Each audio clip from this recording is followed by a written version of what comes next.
Supreme court के आईनी bench ने जजेस ट्रांसफर केस का फैसला महफूज कर लिया। केस का मुख्तसर फैसला दोपहर 2 बजे सुनाया जाएगा। जस्टिस नईम अख्तर अफगान ने इस्तफसार किया, क्या माजी में किसी जज का आर्टिकल 200 के तहत तबादला हुआ? अटॉर्नी जनरल ने जवाब दिया कि माजी में जजेस ट्रांसफर की कोई मिसाल नहीं। जजेस ट्रांसफर में सदर और वजीर आजम का किरदार महदूद है। जस्टिस मोहम्मद अली मजहर ने रिमार्क किया कि जुडिशल कमीशन के पास जजेस के तबादले का कोई इख्तियार नहीं।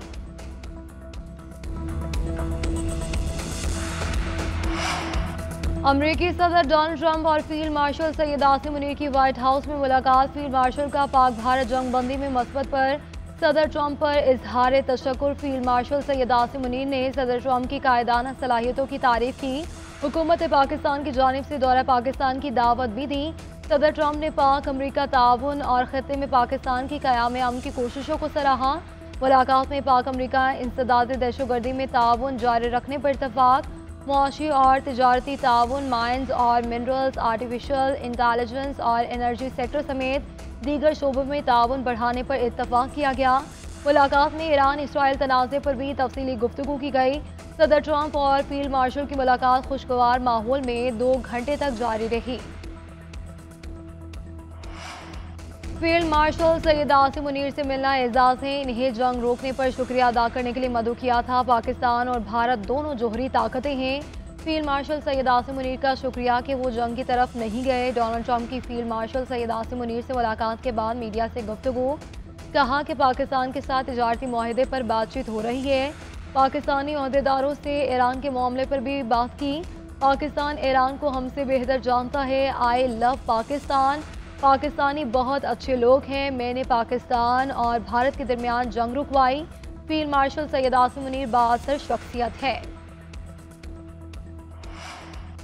वज़ीर आज़म शहबाज शरीफ की फील्ड मार्शल सैयद आसिम मुनीर की अमेरिका में मुकीम पाकिस्तानियों से खिताब की तारीफ। फील्ड मार्शल को पाकिस्तान की सरहदों और मफादात के दिफा के लिए पुख्ता आज़म के इजहार पर खैराज तहसीन।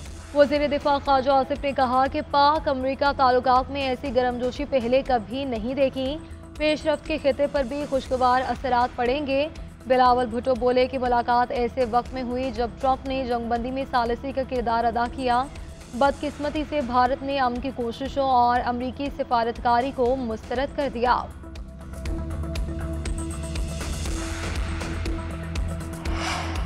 फील्ड मार्शल सैयद आसिम मुनीर की अमेरिका में पजीराई पर भारत सख्त परेशान। भारतीय वजारत खारजा का बयान दरअसल आलमी सतह पर भारतीय साख बचाने की नाकाम कोशिश करार। भारतीय वजारत खारजा के बयान में ऑपरेशन सिंदूर के दौरान नपी तुले और गैर इश्तियाल अंगेज कार्रवाई के दावे किए गए। ऑपरेशन सिंदूर की नाकामी ने भारत दावों को झूठ साबित किया। आलमी बरादरी ने भी इसकी तस्दीक कर दी। भारतीय वजारत खारजा का हालिया बयान पाकिस्तान और अमरीका के बेहतर ताल्लुकात को सबूताज करने की नाकाम कोशिश साबित हुआ। मोदी सरकार की बैनुल अक़वामी सतह पर साख बचाने की हर तदबीर नाकामी से दोचार। ईरान का एक बार फिर इसराइल पर बड़ा हमला। मकबूजा इलाकों की तरफ 3 सजील मिसाइल दाग दिए। तल अबीब, हीफा और जनूबी इसराइल की जानिब 20 मिसाइल भी फायर किए गए। तल अबीब और यरूशलेम में धमाके। इसराइली शहरी खौफजदा बंकर्स में जा घुसे। अरब मीडिया के मुताबिक तेहरान ने इसराइल पर आज की रात भारी होने का ऐलान किया था। इसराइल का दिफाई निज़ाम आयरन डोम ईरानी मिसाइलों के सामने बेबस। ईरानी फौज के मुताबिक हमलों में इसराइली मिलिट्री इंटेलिजेंस और ऑपरेशन प्लानिंग सेंटर्स को निशाना बनाया गया। अरब मीडिया के मुताबिक ईरानी फोर्सेस ने जवाबाबाद में F-35 जंगी तैयारा तबाह कर दिया। ईरानी हमलों में हलाक इसराइलियों की मजमूई तादाद 27 हो गई। ईरानी फोर्सेस अब तक 17 इसराइली ड्रोन्स भी गिरा चुकी है। ईरान के खिलाफ इसराइल की जारी तेहरान में हिलाल अहमर की इमारत पर बमबारी। दाखिली सलामती का हेडक्वार्टर भी तबाह कर दिया। कराच में मिसमामी एयरबेस निशाना। ईरानी वजारत दिफा की मुतादिद इमारतों पर भी हमले। तेहरान के करीब मिसाइल तैयार करने वाली खुदजेर तनसीबात को निशाना बनाने की भी इत्तलात। हकीमिया में हथियार तैयार बनाने वाली फैक्ट्रियों पर बमबारी। पासदारान इनकलाब से मुंसलिक इमाम हुसैन यूनिवर्सिटी भी निशाने पर। सेहूनी तैयारों का तेहरान में ऑयल रिफाइनरीज को भी निशाना बनाने का दावा। ईरान इसराइल जंग में शामिल होने से मुतालिक अभी फैसला नहीं किया। कोई नहीं जानता कि मैं क्या करने जा रहा हूँ। अमरीकी सदर की कौमी सलामती कमेटी से मुलाकात के बाद गुफ्तगू। कहा, हो सकता है कि मैं ईरान पर हमलों का हुक्म दूं और ये भी हो सकता है कि हमलों का हुक्म ना दूं। ईरान के साथ मुज़ाकरात के दरवाजे बंद नहीं किए। रूस ईरान की सालिसी से पहले यूक्रेन जंग बंद करे। दूसरी तरफ अमरीकी अखबार ने दावा किया है कि ट्रंप ने ईरान पर हमले की मंजूरी को हतमी हुक्म तक रोक दिया। सदर ट्रंप पर उम्मीद है कि तेहरान अपना जोहरी प्रोग्राम तर्क कर देगा। अमरीका इसराइल को बराह रास्त फौजी मदद देने या इसके बारे में सोचने से भी बाज रहे। रूस ने अमरीका को खबरदार कर दिया। रूसी नायब वज़ीर ख़ारजा ने कहा कि इसराइल को किसी भी किस्म की अमरीकी फ़ौजी मदद खित्ते को मज़ीद गैर मुस्तहकम कर देगी। रूसी वज़ारत ख़ारजा का कहना है कि ईरानी जौहरी तनसीबात पर इसराइल के हमलों ने दुनिया को तबाही के करीब पहुँचा दिया। रूसी सदर व्लादिमीर पुतिन के मुत्तहिदा अरब अमारात के सदर, इसराइली वज़ीर आज़म और डोनाल्ड ट्रंप से राब्ते। बोले कि इसराइल की सलामती के साथ ईरानी मफादात को भी यकीनी बनाना होगा। जौहरी तवानाई में ईरानी मफादात को यकीनी बनाया जा सकता है। इस बात का फैसला ईरान और इसराइल को करना चाहिए। वज़ीर आज़म शहबाज शरीफ की फील्ड मार्शल सैयद आसिम मुनीर की अमेरिका में मुकीम पाकिस्तानियों से खिताब की तारीफ। फील्ड मार्शल को पाकिस्तान की सरहदों और मफादात के दिफा के लिए पुख्ता आज़म के इजहार पर खैराज तहसीन। वज़ीर दिफा ख्वाजा आसिफ ने कहा कि पाक अमरीका ताल्लुकात में ऐसी गर्मजोशी पहले कभी नहीं देखी। पेशरफ्त के खिते पर भी खुशगवार असरात पड़ेंगे। बिलावल भुट्टो बोले कि मुलाकात ऐसे वक्त में हुई जब ट्रंप ने जंगबंदी में सालिसी का किरदार अदा किया।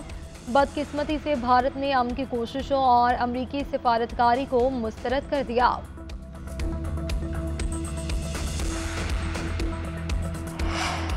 फील्ड मार्शल सैयद आसिम मुनीर की अमेरिका में पजीराई पर भारत सख्त परेशान। भारतीय वज़ारत ख़ारजा का बयान दरअसल आलमी सतह पर भारतीय साख बचाने की नाकाम कोशिश करार। भारतीय वज़ारत ख़ारजा के बयान में ऑपरेशन सिंदूर के दौरान नपी तुले और गैर इश्तियाल अंगेज कार्रवाई के दावे किए गए। ऑपरेशन सिंदूर की नाकामी ने भारत दावों को झूठ साबित किया। आलमी बरादरी ने भी इसकी तस्दीक कर दी। भारतीय वज़ारत ख़ारजा का हालिया बयान पाकिस्तान और अमेरिका के बेहतर ताल्लुकात को सबूताज करने की नाकाम कोशिश साबित हुआ। मोदी सरकार की बैनुल-अक़वामी सतह पर साख बचाने की हर तदबीर नाकामी से दोचार। ईरान का एक बार फिर इसराइल पर बड़ा हमला। मकबूजा इलाकों की तरफ 3 सजील मिसाइल दाग दिए। तल अबीब, हीफा और जनूबी इसराइल की जानिब 20 मिसाइल भी फायर किए गए।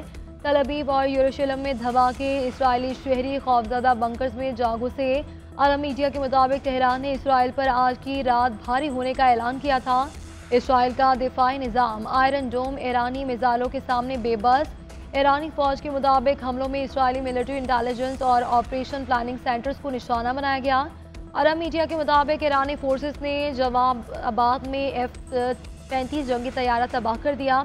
ईरानी हमलों में हलाक इसराइलियों की मजमूई तादाद 27 हो गई। ईरानी फोर्सेस अब तक 17 इसराइली ड्रोन्स भी गिरा चुकी है। और पाकिस्तान वापस आने वाले शहरी पाक ईरान बॉर्डर पहुंचने से पहले सिफारत खाने को ट्रैवल प्लान से आगाह करें। ईरान में पाकिस्तानी सफ़ीर मुदस्सिर टीपू की पाकिस्तानी शहरियों से दरख्वास्त। कहा कि इससे बॉर्डर पर क्लियरेंस में मदद मिल सकेगी और पेचीदगियों से बचने का मौका भी मिल सकेगा। ट्वीट में उनका कहना था, पाकिस्तानी हमसे ट्विटर या बराह रास्त सिफारत खाने रब्ता कर सकते हैं। इसके अलावा जहदान और मशहद काउंसिल खानों के जरिए भी रब्ता किया जा सकता है।